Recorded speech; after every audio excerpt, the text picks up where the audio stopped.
This build is outright the best budget to power build there is in the game. It isn't the easiest play nor the most comfortable in terms of actions per minute, but when you are setting up for endgame and want one build or gear set that can cover multiple roles, the Chronomancer is really the only way to go. This is great for people with limited time who are progressing their account and want to cover more than one role in instance PvE.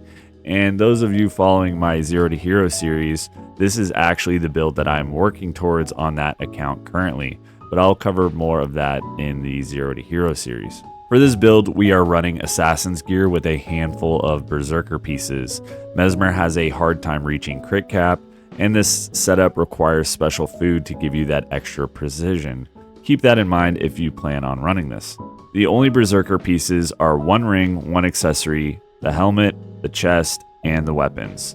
For weapons, we are running Dagger Sword and Great Sword, which you will be cycling back and forth from regularly. This gear set allows you to play a Power Quickness build, a Power Alacrity build, or a full Power DPS build to fill out different roles, and how it does that is based on the traits we choose. For traits, we are running Dueling, Domination, and Chronomancer, with Dueling and Domination primarily being damage buffs, and the real bread and butter comes from which Grandmaster trait you choose in the Chronomancer line. This build is standard across all three roles: Dueling 1-3-3, Domination 1-2-1, and Chronomancer 2-3 and whatever. The three traits that we have to choose from are Stretched Time, which allows your shatters to provide alacrity, Seize the Moment, which allows your shatters to provide quickness, or finally Chrono Phantasma, which gives more damage since you spam your phantasms throughout this build. For the Boon DPS variations, you are going to be running Ether Signet, Mantra of Pain, Well of Calamity, Well of Action, and Gravity Well. How you play this build is pretty simple. You have your primary damage skills, your primary clone generation skills, and that's pretty much it. Continuum Split is essentially a skill reset button that allows you to double cast your skills. This skill gives you more time to cast skills if you activate it with more clones. If you need a quick one skill double cast, for instance Gravity Well,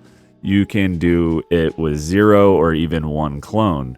If you want to try to use your whole skill bar, you might want to bank up 3 clones before using Continuum Split and then use as many skills as possible. For clone generation on Greatsword, you have Mirror Blade, which generates 1 clone. You have Phantasmal Berserker, which generates 2 clones. And you should be using Ether Signet, your heal skill, to reset your phantasms to get a double cast of Phantasmal Berserker, but make sure that you shatter your clones before your new phantasms turn into clones. On Dagger Sword, you have Blade Call, which generates 1 clone, and you have Phantasmal Swordsman, which also generates 1 clone. If you use your Sword 4 to block an attack, it will also generate a clone, but I feel like it's kind of unreliable and not really necessary. And basically the play style is that you blow all of your stuff off cooldown, all of your utility skills, your wells, everything. And you try to line up as many of your skills to be recast in Continuum Split as possible. As a full DPS, you will basically forego Well of Action in place of Phantasmal Disenchanter,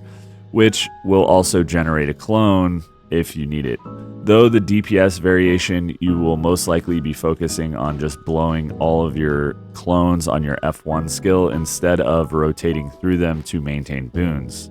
This rotation has a lot to get used to, and once you get into the Golem Room or into encounters, you'll get a better feeling of the flow as you play it. And I'm still not the best at it, but have been reasonably successful in encounters on both the Zero to Hero account and my main account at higher level content.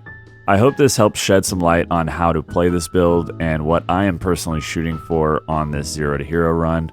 Like always, I want to thank my subscribers, and if you have any questions, feel free to drop them in the comments. Hit the like button for the algorithm, and if you dig the content, please consider subscribing. Thanks again, and I'll see you on the next one. Peace.